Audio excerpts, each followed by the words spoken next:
Welcome to She Sells Radio. Today, I am so excited to bring you this best of episode that has probably become one of my most popular YouTube videos I've ever done, which is a recap that I did after attending my very first Dr. Joe Dispenza retreat. Now, if you are in our community, if you're in our programs, or if you have listened to me for any amount of time, then you have probably heard me talk about the impact that Dr. Joe's work has had on my life. And when I think about my quantum leap from 6 to 7 figures in revenue in less than a year, I attribute so much of it to learning how to tap into a state of abundance, to learning how to shift my identity, my self concept. I never like to say like use this tool because you can use any tool and one person will use it and have phenomenal results and another person will use it, but their level of consciousness isn't there and they won't. So I say this with the asterisk of you've still got to do the inner work and you bring you to everything that you're doing every day. But what I will say is that when I was reconditioning my body to abundance and moving out of scarcity and fear and lack into a state of overflow, using Dr. Joe's generating abundance meditation was really, really powerful for me as well. And we've actually had one of his heads of research, Dr. Hillary Hamilton, on the podcast multiple times. And she's actually been a guest mentor for my mastermind in the past, which was absolutely magical and amazing. She's amazing. And we will very likely bring some of the conversations that I've had with her to the podcast as well. But today I want to bring you this best of episode and the solo episode that I did, because I just remember, I mean, it was magic. Like the event was magic. And you're going to get so much out of this podcast, regardless of whether you're looking for a financial healing, a physical healing, a spiritual healing. The way that I think about our brand and what we do is really building on, there's an emerging field. If you follow anyone like Joe Dispenza, Bruce Lipton, Greg Braden, there's so many other great leaders in this space, but where it's the kind of the intersection of science and spirituality. And I just geek out on that stuff and I absolutely love it. And then what we do with She Sells and with Superhuman Selling is we actually bring a third S into it, which is sales. So science, spirituality, and sales. And how do those three things combine and intersect? And so you're going to hear a lot of that throughout this episode and even with more content that's coming, as we have some exciting new things in the pipeline. So I'm so excited to bring this to you. I can't wait to hear what you think. If you've been to one of his retreats or you're thinking about going to one of his retreats, send me a DM on social. I cannot recommend it enough. I have all my clients, my team, doing his work because I think it's so powerful. And I hope that you enjoy this kind of close to real-time recap that I did of the event. So with that, let's get into the episode and my share of my experience at Dr. Joe Dispenza's retreat.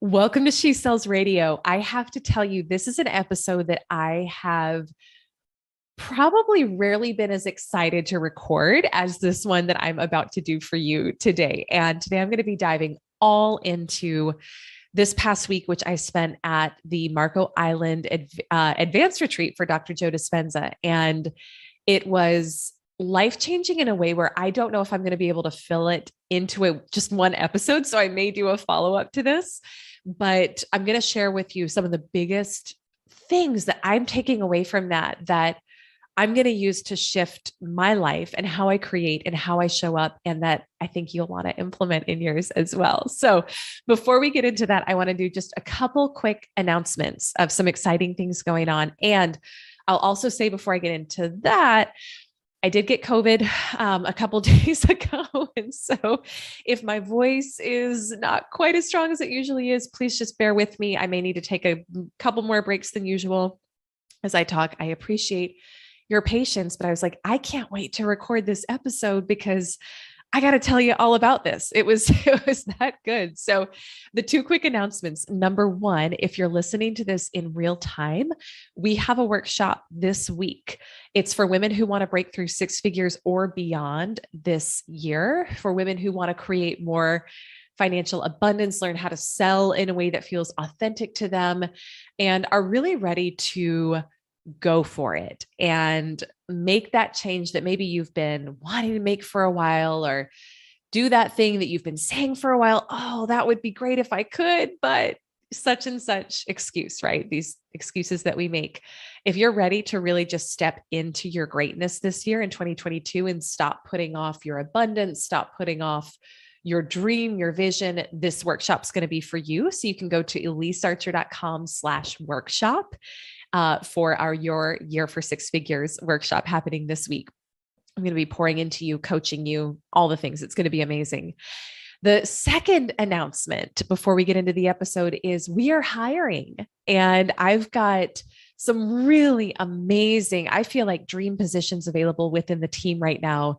And since you're a listener, you know what we're all about. And if you're someone who wants to create wealth in your life while also really positively impacting the world and empowering our clients to go forth and create more abundance in their life and heal generational patterns of scarcity and trauma and lack conditioning and doubting themselves, this could be a really great team for you to be a player on. So you can go to elisearcher.com/careers if you want to check out the open positions and apply if you feel called. So with that, let's get into what happened last week. So we were in Marco Island, Florida, for Dr. Joe's week-long advanced retreat. And if you are a client of mine, if you've been in the community for any amount of time, you probably know he's got a bit of a cult following here in the She Sells community in a really good way. All my women, I shouldn't say all, most all of them, and my male clients do his meditations, follow his Rewired series on Gaia.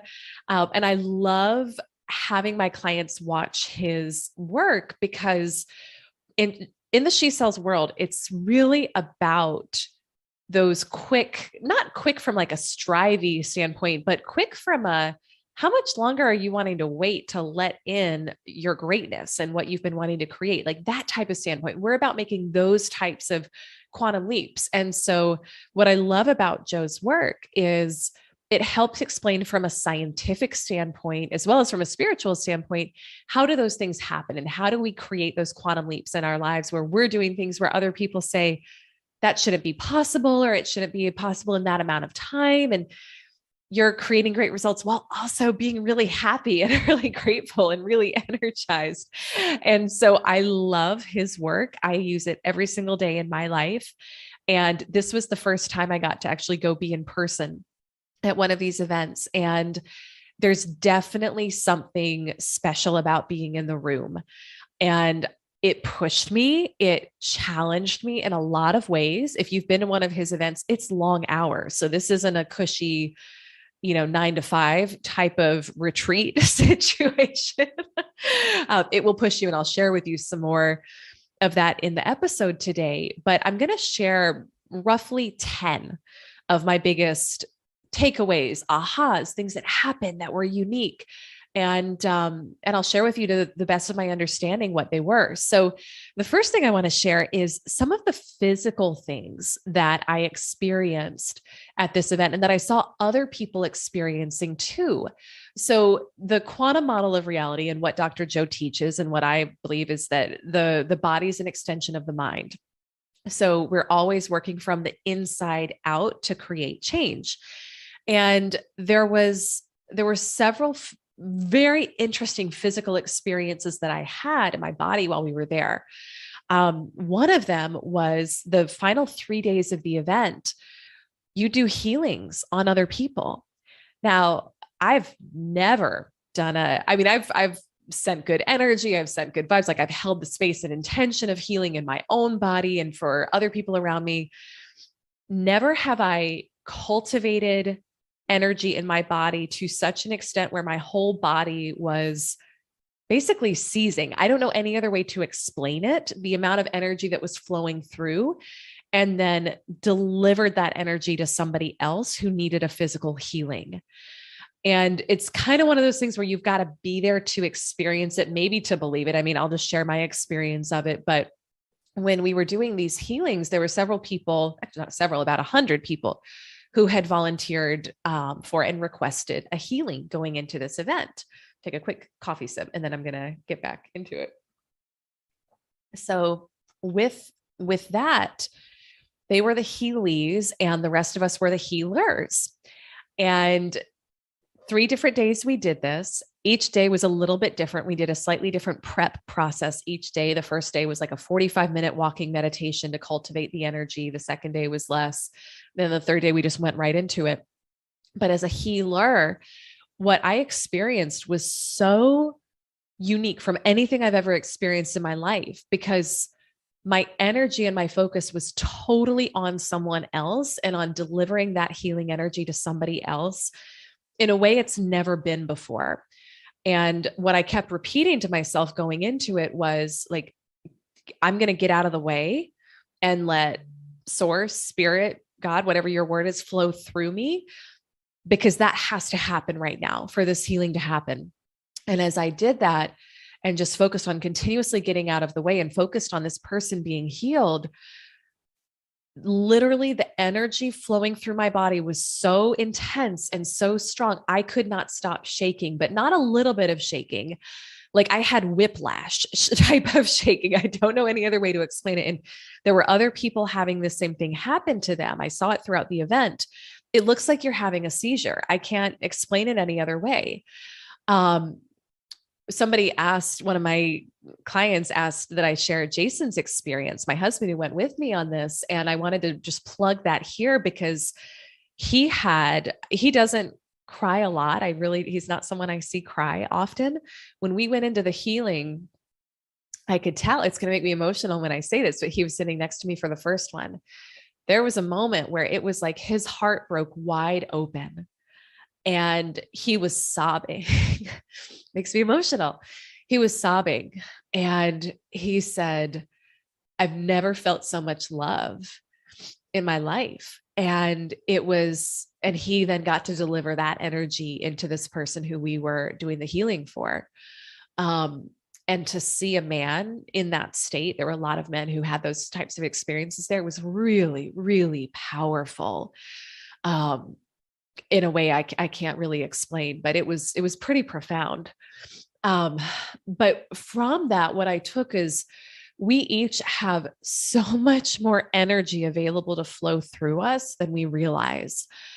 And that's the only way I can put it. But the healings that happened at this as a result of some of that energy flowing, there were true physical healings that, you hear about it and it sounds like biblical type stuff happening, but a woman's hearing was completely restored. A woman's skin condition that she'd had since she was 3 months old, she's 37, disappeared. And that for her, that had happened right before the event because she'd been doing the meditations and the work on herself for the past year. But she came up and shared her story and showed the before and after photos. The woman whose healing was restored, that was at the event. She went in there not being able to hear, came out with perfect hearing. There's so much more that you have available to you from an energy standpoint, from a possibility standpoint, than you realize.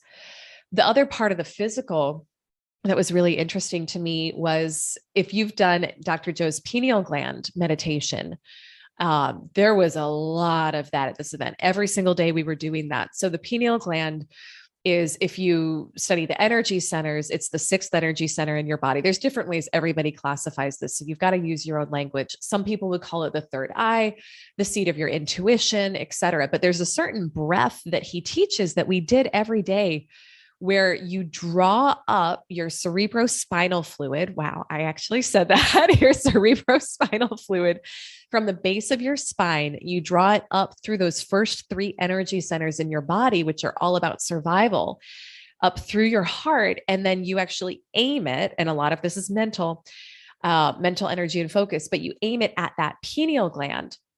Now, I didn't quite get to the point that a lot of people got with this. But what happens is there's such a release and a liberation of energy when you're physically pulling that energy up from those first 3 energy centers where it gets stuck and stored in those survival emotions, pulling it up. And it's almost like alchemy, where you're pulling up through those energy centers and then you transmute it into love, wisdom, peace, right? Whatever higher level emotion you pull up through your heart and it hits that pineal gland, which for many people is they don't focus on activating it. Again, I'm explaining this to the best of my understanding here, so please bear with me. Um, but it's not really something I was super aware of before going into this event. I had done his pineal gland meditation before. I'd had some interesting experiences, but nothing that was really profound. What happened for me here was I felt like it opened. That's really the best way to say it. I felt more energy in that center than I had felt before. And I did, when we were in meditation, I did start to see things that I hadn't seen before. So I started to have visions. I started to kind of see, as he talks about, behind the veil. That was really interesting to me. But it almost, this is going to sound funny. It's like when you really open this thing up and you really get the energy up there, it's kind of like you're having an orgasm in your brain. I don't know any better way to say it, but it sounds like people are having orgasms when they really hit it. And around the room, when we would do this thing, people would literally be full body shaking, falling on the floor, screaming, like in bliss, not in pain. If you look at this from the outside, you think people are really hurting. No, people were in bliss. And it was profound to watch this. So I had a little bit of that. I didn't quite get it there to the level that a lot of people did at the event, but I'm going to keep practicing it now that I'm home. And the one thing I'll say is I've started just doing that breath every day, and it gets you energized. It pumps energy into your brain. It gets you feeling more grounded, more connected, more centered as you go into your day. And it's a quick thing you can do anytime. In fact, I'm actually, as I record this, I'm like, oh, I wish I had done it right before the podcast, because it would be a great thing to do before something that requires mental energy and stimulation like that. But that was really unique and interesting to incorporate that every day and then see the experiences other people were having too when they unlocked that center. There's so much more to it than I can get into today for this episode. And I also, again, I'm going to explain it to the best of my understanding, but I would follow Dr. Joe's work to really go deep into that gland, into how it works, and into how you can use it to just tap into whole new frequencies of thought, of vibration, of possibility, because there's a whole lot that happens once you open that up in your mind. And it's like a whole nother level of power that you tap into that we normally aren't accessing throughout the day. So that was all the first takeaway, the physical things. The second thing is I realized how much farther we can go than we often go. This event pushed me physically. So, like I mentioned when we started, this is not a 9 a.m. conference start type of thing. The latest we started was 6:30 in the morning. And the earliest we started, we actually had to get there at 3:30 for a 4 a.m. meditation that then lasted 4.5 hours. It was a 4.5 hour pineal gland meditation. Now, I meditate at home every day, but I was probably doing a 20-minute to an hour meditation a day. And he told us, I hadn't been tracking, but he told us, you meditate 35 hours this week while you're here. And that really blew me away, because how often, and I do this, I've done this for sure. How often do we say, I've only got time for a 20-minute today. I've only got time for a 5-minute meditation today. I got so conditioned to going so much longer in this week that now I did a 40-minute one this morning and it felt like it was 2 minutes. It goes so, like, your perception of time shifts so much. But the other thing I got to practice was I felt my body, especially at the beginning of the week, feeling anxious, like it should be doing more, like it should be sending an email or doing a social post. And I got to really practice being versus doing, and being for long amounts of time. And I realized how okay that is, and how much more, I'm going to talk in a moment about creating from energy rather than from matter, but how much more we can accomplish when we're in that state versus the other. So I want you to just imagine right now, like, what would it be like for me to do a 4.5 hour meditation at 4 a.m.? And what are the limiting beliefs showing up for me around that? Because 1,400 people did it. And and had really profound experiences. I did too. And I didn't think I could do it before going into it, but you can always do more than you think you can. Okay, here's the third thing. Now I'm going to get into some of the kind of tweetable moments or key takeaways that I wrote down in my journal that I felt like, oh my gosh, these are just really important takeaways from the event. The first thing here, so this is number 3, if you're keeping track, this is number 3 in our list of 10, is this mindset shift of thinking of yourself as wearing a virtual reality headset. So if you follow Dr. Joe's work, you'll know that he talks about this VR headset that we wear. And again, follow his work for his best explanation of it. But the way that I think about it is in our physical world, so in your 3D reality, your senses are what plug you into reality. So if you took away hearing, tasting, smelling, touching, sight, taste, you would be nothing, right? You wouldn't be plugged into this reality. But there's something beyond this, which is what the whole event is about accessing. And in the 3D, the game in this headset is competition, it's lack, it's scarcity, it's survival, it's overcoming. And so if you're plugged into that all day long and you get fooled that that's the reality, then that's the rules of the game you're going to have to play by. And one of the things he said that really struck me was, you can get addicted to a life you don't even like, right? Like those survival emotions are addictive. They create a lot of cortisol in your body. They create a lot of stress energy, and that is actually very addictive chemicals. So I want you to just think about, am I addicted to a life I don't even like? Like, is any part of me addicted to this? And what he says is you have to be willing to lay down the character you play in the VR headset. You have to be willing to lay down the character you play in the VR headset. Now, what I love about this is so aligned with what we teach at She Sells. And this is in my own life. My quantum leap experiences have always been because I got really conscious of when I was playing a character, when I was showing up with old conditioning, old patterning, and I started actively focusing on playing a new character. That new character may be very unfamiliar. That new character is not someone who naturally does the things the old me would do. But if we want to get different results, we got to show up differently, right? And so laying down that character you play in the VR headset, to me, is such a powerful way to think about this. There's so many applications to it, but if you thought about that and you thought about, well, who's the character I've been conditioned to play?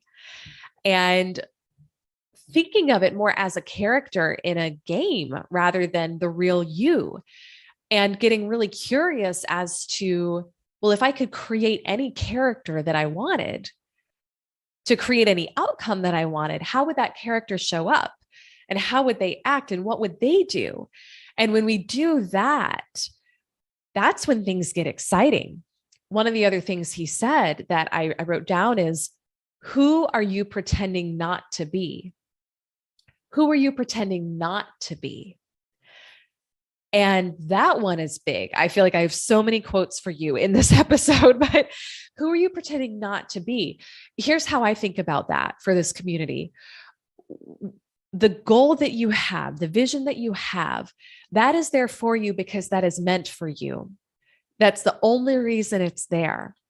But when you pretend not to be that person, when you pretend like that's bigger than you, scarier than you're able to do, like you're not worthy of it, you're literally pushing it away from you and creating separation from it.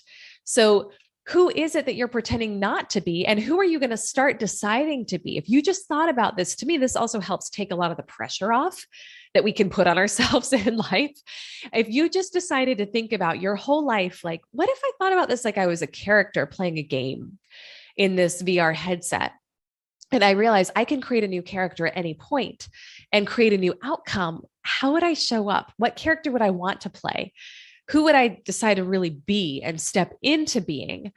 And it's a fun way to think about it. It's a intense way to think about it, but it will shift a lot for you. And it's part of how I train my clients to really create those quantum leap moments is by, it's almost like you're acting at first until you're not anymore. But when you want to create that new reality, it's not enough to just think about it, but then not show up as it throughout the day. We have to do all of that. We have to fall in love with the idea. We have to emotionalize it. And then we have to practice showing up as it throughout the day. And when we think about it like a VR headset, to me, it makes it fun and a little bit easier. Okay. The fourth takeaway: nobody chooses you. You choose you. Nobody chooses you. You choose you. And I love that he said that, because I thought, I feel like I say that in some of my workshops and in my live streams. And this is big. So I used to spend a lot of time in self-doubt. I used to give a lot of mental headspace to thinking about why I wasn't going to do well with something, or why something wasn't going to go the way I wanted it to. And I just kind of realized one day, why am I like, if I'm the one who has to live my life and no one is really, it's no one else's job to be my cheerleader, who am I waiting to come choose me? And why am I not cheering myself on like my very best cheerleader every single day? And it's a powerful shift. If you start to doubt or question yourself, that's part of the game, right? That's part of, especially if you're in that VR headset and you've gotten plugged in there a little bit too long and you're doubting and questioning. But those are also normal things that happen when we set new goals that we haven't accomplished before. The brain goes into, can I do this? Is this possible? I haven't done it before. But instead of doubting or questioning yourself, what if you chose yourself? What if you chose yourself? And one of the other things he said, because he was talking about, who knows, what happens after this, but if you believe that you go on past this life into eternity, he said, you're going to be stuck with you for a long time. So you might as well fall in love with you. You're going to be stuck with you for a long time. You might as well fall in love with you. So if you thought about it that way and you thought, oh my gosh, I am this eternal being that's on this eternal journey. I'm going to be stuck with myself for this whole thing. Maybe I should start having some fun with myself. Maybe I should start loving myself. Maybe I should start choosing myself, knowing that I'm kind of playing a game here. And I want the game to be as fun and as exciting and as expansive as it can be. I want to be that star in my own movie. So what if I started thinking about it like that and cheering myself on instead of beating myself up?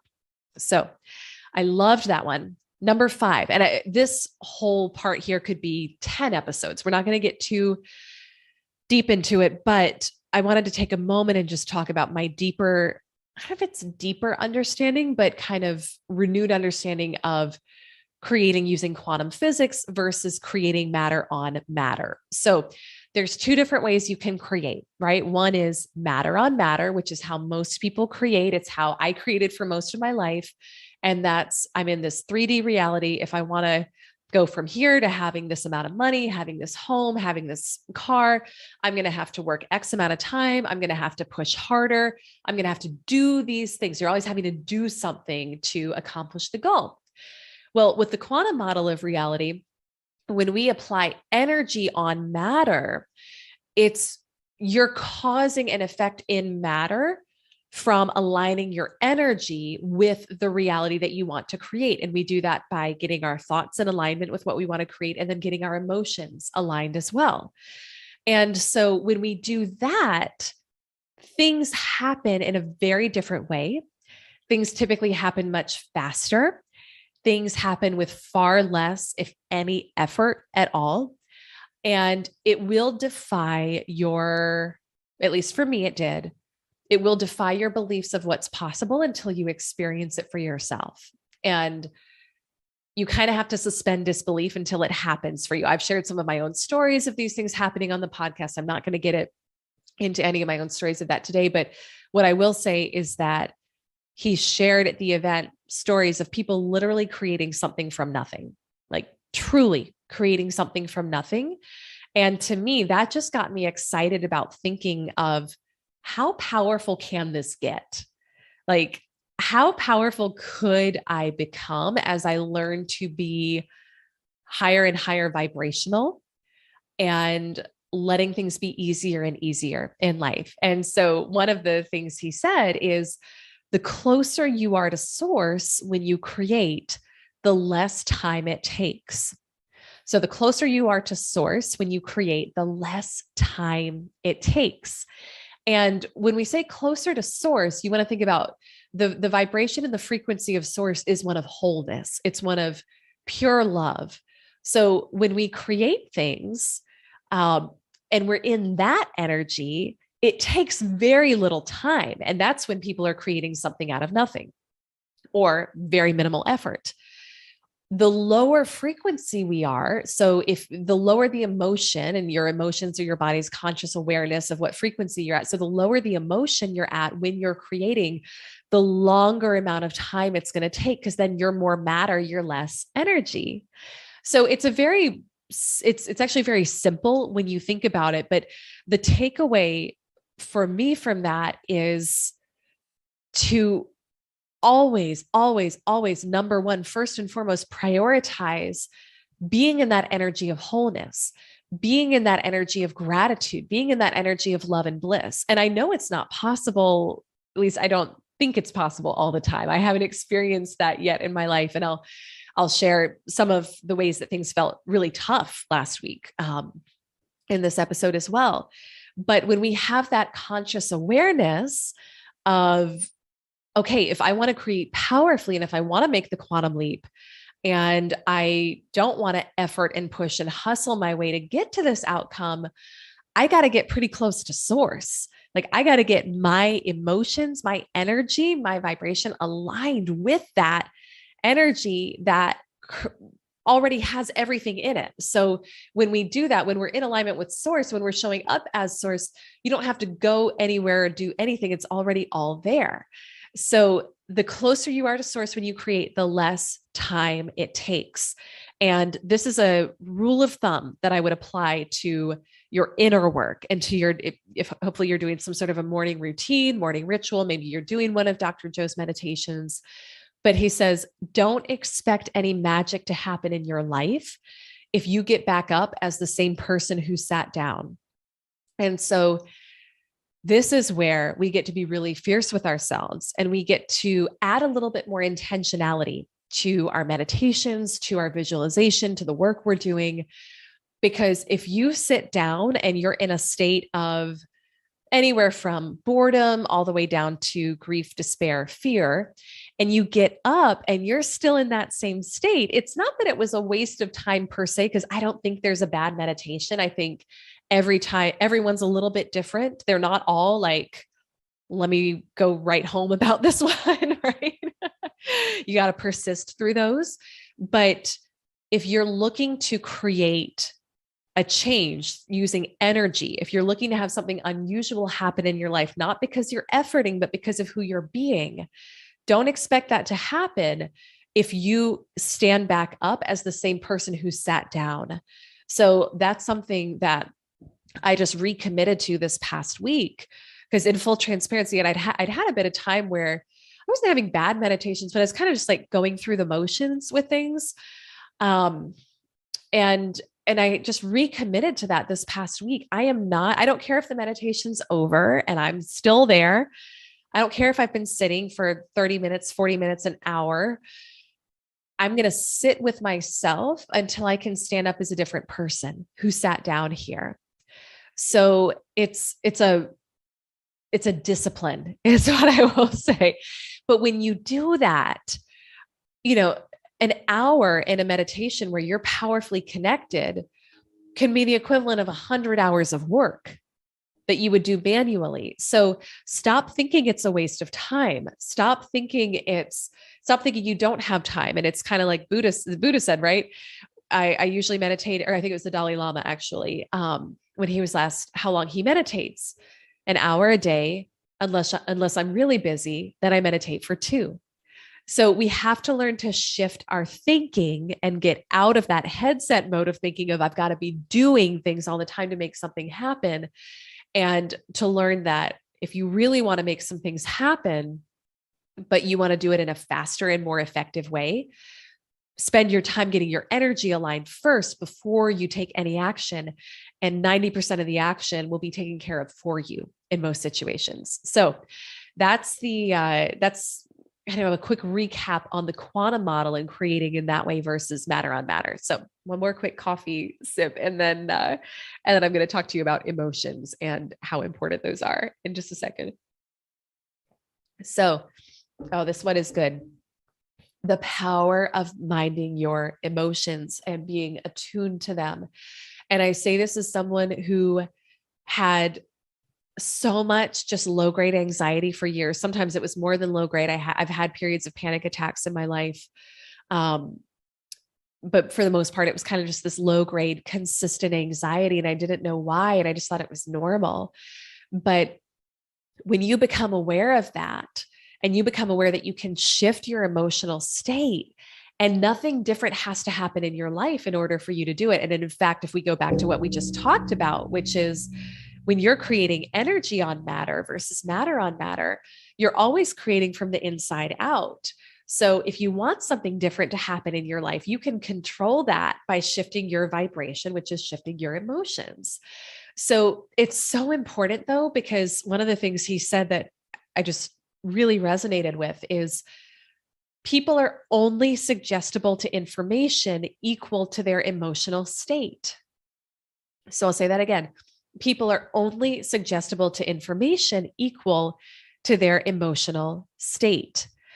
And so, we did talk some at this event about, if you want to get a lot of people to be kind of sheep, get them scared and then pump them with a bunch of scary information, and then they'll act on that. Right. And that's how a lot of our society works. A lot of mass media works.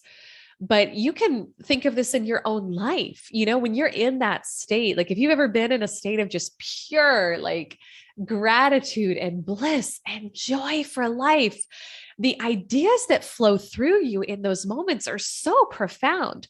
And in those moments, you're like, yeah, like life is amazing. I want to help everybody. And someone brings you an amazing idea that would literally change the world. And you're like, yes, let's take action on that. Let's do that together. But if you're in a lower emotional state, if you're in a state of grieving or victimhood or blame or guilt, and someone brings you that same idea, what are you going to do? You're going to say it would never work. That's pie in the sky. You're not being realistic. So your emotions almost create this box. This is how I'm thinking about it. It's almost this like box where only information that's equal to those emotions can flow into you at that time. So if you knew that, and if you wanted to create better results in your life, but you knew that in order to access really high level ideas and information, you needed to be in an emotional state that was the equivalent to them, wouldn't you spend a little more time on your emotional hygiene? And wouldn't you be a little more self-aware of when you're dipping into a negative state, a suffering state, and take the time to shift it instead of just trying to push through it? So that to me is, I used to not prioritize that. I was the push through it girl, like, stuff the emotions. And I literally would stuff them with food, I never had a big alcohol thing, but I would, have a cocktail and try to numb, a lot of numbing behavior for sure. And I had no idea. Like it actually makes me a little emotional when I say that, because I look back on 20-year-old Elise and it's like, oh girl, there was a lot that was really tough during that time. And I know you've probably had experiences like that in your life too, when you were unaware. But when we know this, and when we can learn to prioritize this and tap into the emotions first, remembering that people are only suggestible to information equal to their emotional state, that's when things get exciting. And that's when we're more energy, less matter. And that's when we make those quantum leaps.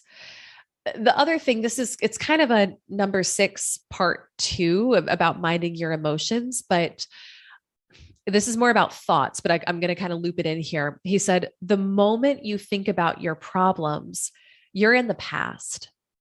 The moment you think about your problems, you're in the past. And gosh, how true is that? Right?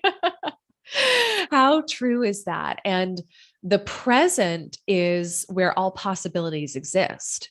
So, in that present moment, and this is where meditation comes into play and really detaching from that VR headset and going into just he calls it the void, right? Or space of just nothing. All possibilities exist there in the field. But when we're plugged in and when we're thinking about our problems, when we're thinking about what's happening in our sensory world, that we're not attached to all possibilities, right? That's why people keep repeating the same situations again and again, repeating the same outcomes, because they let their mind keep playing a loop of the same problem or the same challenge or the same person or the same trigger. And I'm not saying this is easy. This is when you become aware of this and you start to consciously live this way, it feels like such a mental workout every day. Like, I will tell you that from personal experience. If you're in this with me, like, it is a mental workout. It is mental gymnastics every day to notice when the brain starts going to something, to a problem, because that's what your brain is designed to do. So again, I'm not saying this stuff is easy, but you can train it just like an animal to work for you rather than to be your master. So you're not your brain, you're not your body. These are tools that you have to use at your disposal, as if, again, think about it like the VR headset, right? This is a tool you've been given to use, but you can't let it master you. You've got to be the master of it.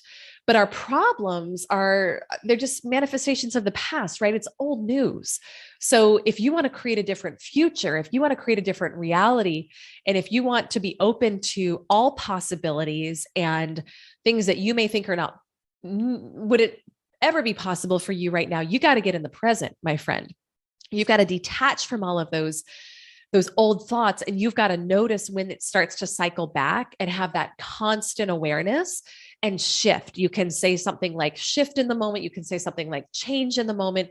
You can go do a meditation. You can, in that moment, when you notice your brain going back into a past problem, ask yourself the question, what would I love in this situation? If I could have it any way, what would I love?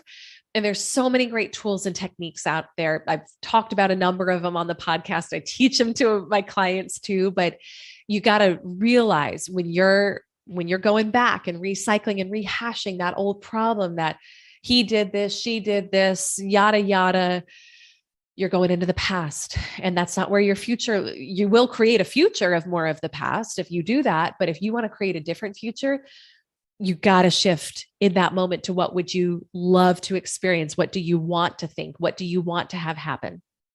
Okay. The 7th thing that was one of my takeaways from this past week.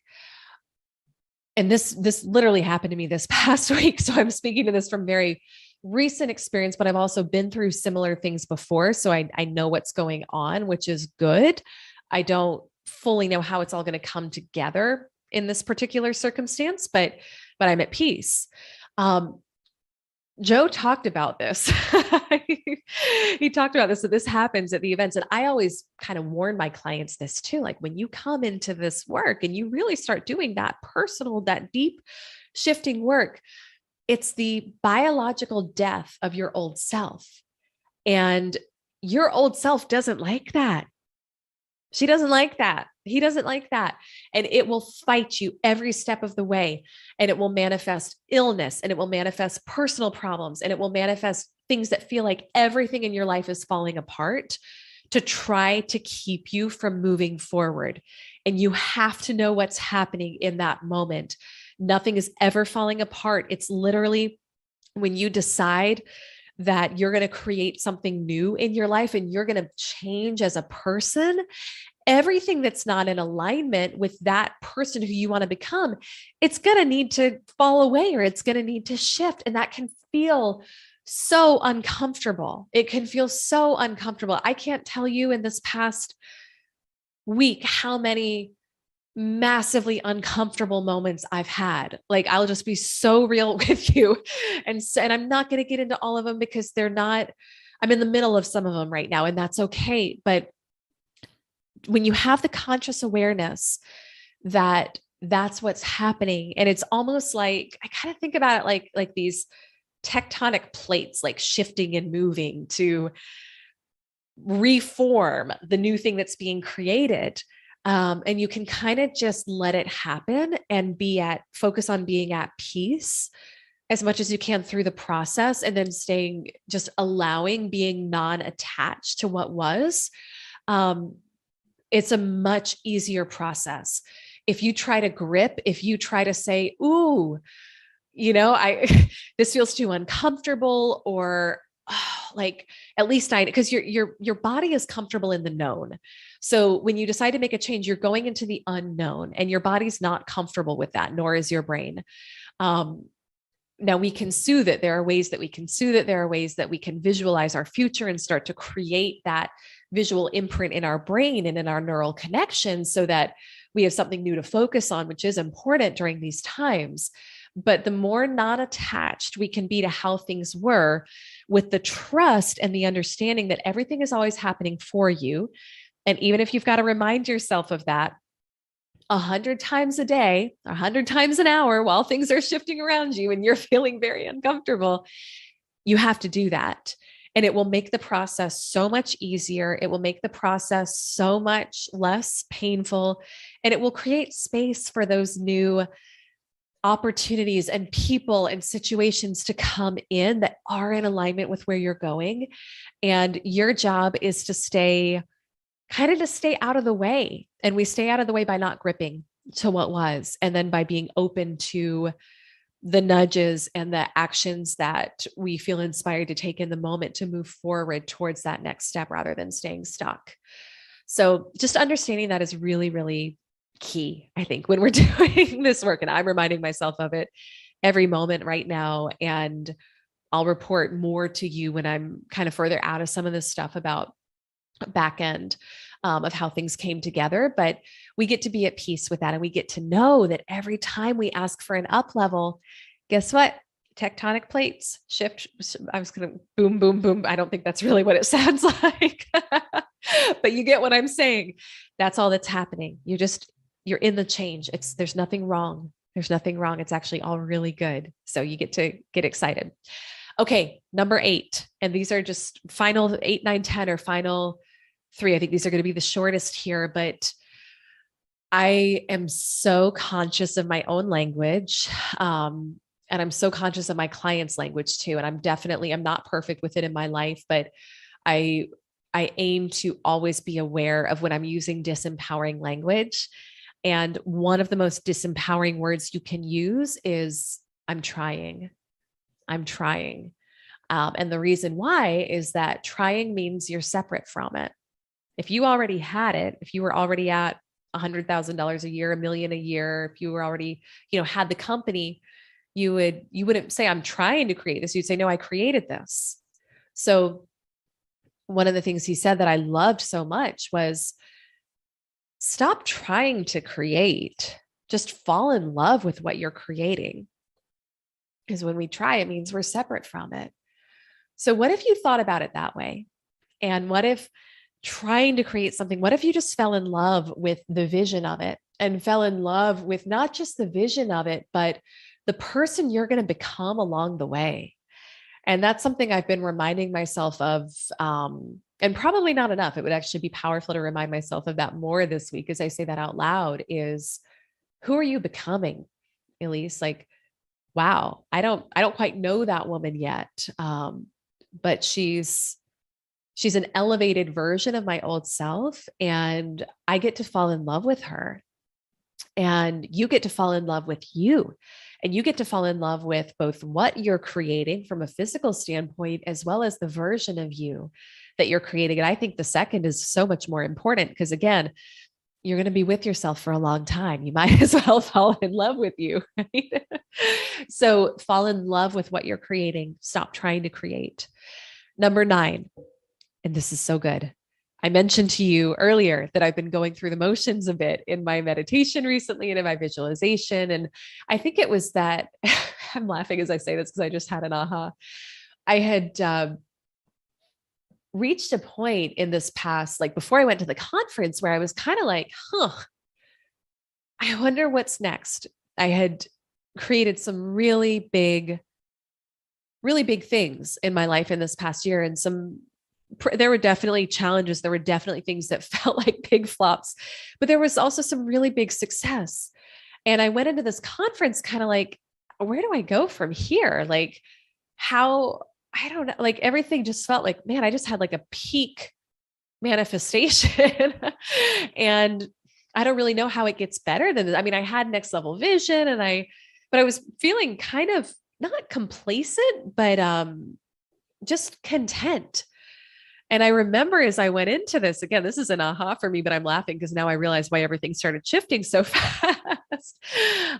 Going into it being like, well, what is next? And maybe I need to shake things up a little bit to like get some of that energy and get some of that fierceness back that I had earlier last year. Well, sure enough, I'd been kind of going through my morning routine, and my meditation had reflected that same kind of like level of energy with things. Again, it wasn't bad. It was kind of content and like, oh, I feel really good. But what Joe said that was really, really beautiful is the divine in you will always match your efforts. So I want you to write that down if you're taking notes. The divine in you will always match your efforts. And this is the shift. I mean, for someone like me, or maybe like you, I don't know, if you grew up in a conservative, like very traditional religious household. I grew up in a very conservative Christian household. And when we prayed, it was always to something outside of us. It was always like, oh, please save me, please help me. And this isn't meant to be no disrespect to anyone's religious affiliation or upbringing. I'm just sharing my own experience here. But when the way that Joe talks about prayer, which I love, is like, how would you get up if you knew your prayers were already answered and you weren't dependent on something outside of you to make the shift? But if you knew that there was divine in you that was capable of shifting or changing anything, but the divine in you will always match your efforts. So if you show up for your morning meditation or your morning journaling or your routine, and you're kind of like, ho hum, like, let me do this. I'm going to check some email. I'm going to journal because I have it on my checklist of what to do in the morning, but I'm not really intentional about it. Well, guess what? You're going to get back. You're putting in mediocre effort, so you're going to get back a really mediocre result.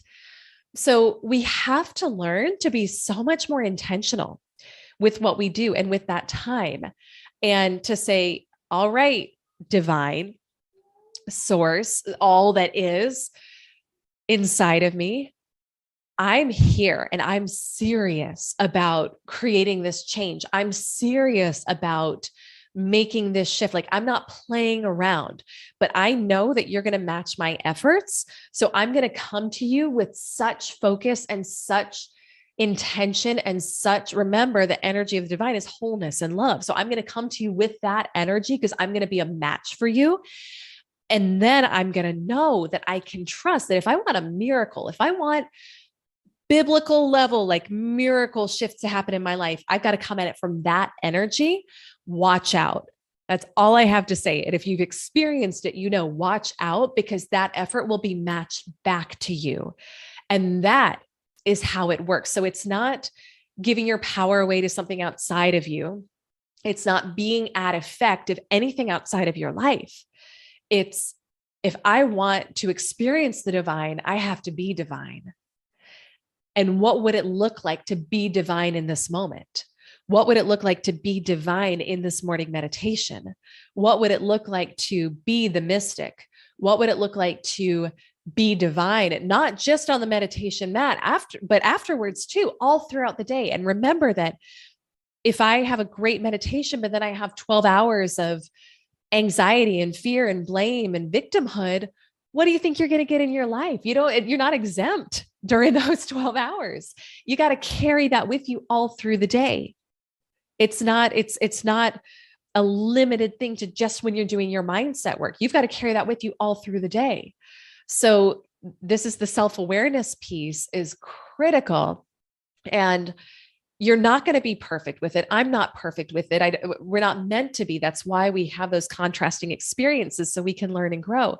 But we want to keep coming back and coming back and coming back to how would the divine show up in this situation? And if I want the divine to show me next level results in my life, I got to show up that way first. So it all starts with you, my friend. And then number 10, and I just want to end on this. He said this a number of times, and this was really beautiful to me, that there is always more love to experience. There's always more love to experience. And he shared stories of just feeling so blissed out and so in love with life and some really cool things that happened to him when he was in those states.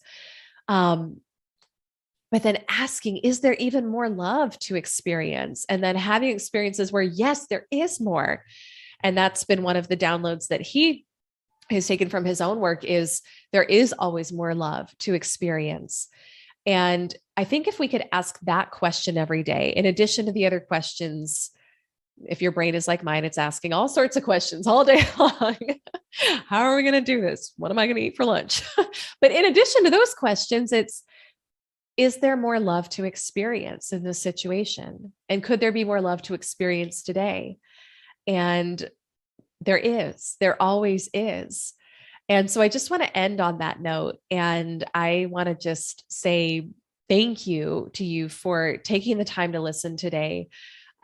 This episode it was a lot to try to condense. There you go. It was a lot to condense into one episode, but I'm sure I'll be weaving more of my learnings from the event and more of my experiences from the event into future episodes because it becomes you, it sticks with you. I would love and be so honored if this spoke to you, if you shared it with a friend, share it on social. I want to get to know you. If we're not connected yet on social, you can connect with me at Elise Archer everywhere. And I would just love to get to know you more. And my aim is always just to provide content that helps inspire you and helps you achieve, yes, your sales and your business goals, but doing it in a different energy than I think many of us have been taught to do in our lives before. So that was it, my friend. I can't wait to hear your takeaways. Please comment below this episode. If you're, if you're seeing my post about it on social or on YouTube, comment below. Let me know what your biggest takeaway was.